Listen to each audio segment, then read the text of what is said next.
Doing okay without bread? On my way home yesterday, I wanted to stop at McDonald's and get me a cheeseburger. But then I remembered, no bread.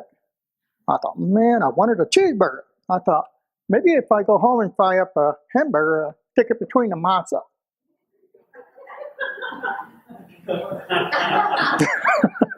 No, I just had a can of chili instead. Kind of a bummer. Okay, well, if everybody will stand up, I will read the Torah blessing.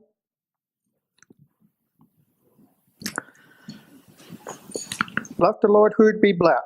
Blessed be the Lord who is to be blessed forever and ever. Blessed are you, O Lord our God, King of the universe.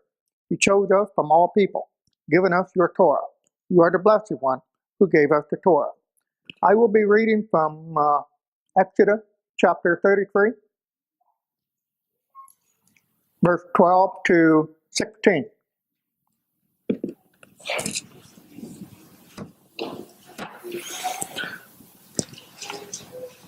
Moses said to the Lord, See, thou sayest to me, bring up this people, but thou hast not let me know whom thou wilt send with me.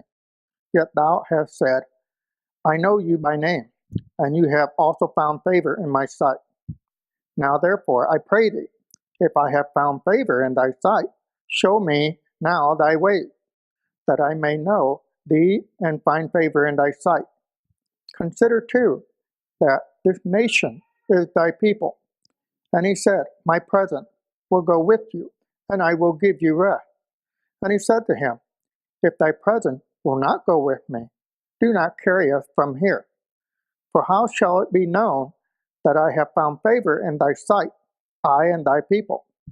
Is it not in thy going with us, so that we are distinct, I and thy people, from all other people that are upon the face of the earth? Torah blessing after. Blessed are you, O Lord our God, King of the universe. You gave us your true instruction and planted everlasting life in our midst. You are the blessed one who gave us the Torah. You may be seated.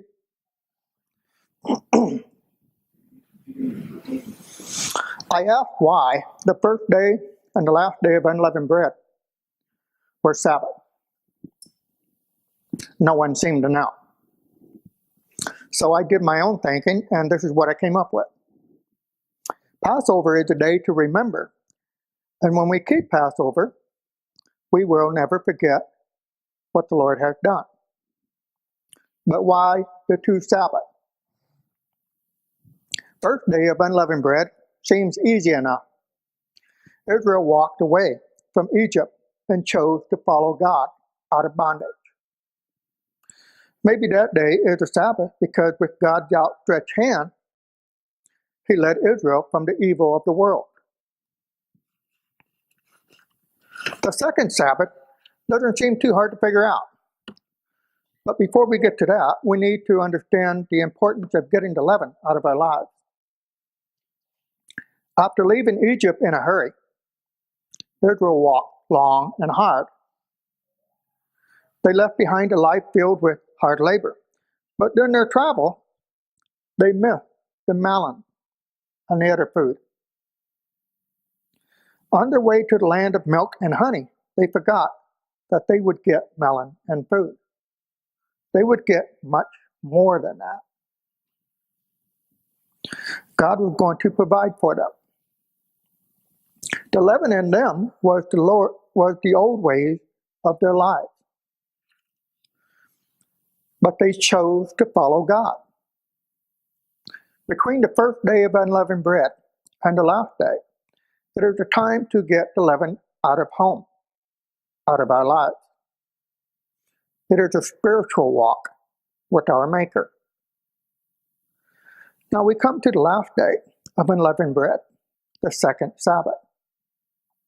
I think this day is a Sabbath because God opened the water to save Israel. Passover is the day that God called on Israel. The first day of unleavened bread is when Israel chose to answer that call and follow God. During their walk was a time of reflection about the sins in their life.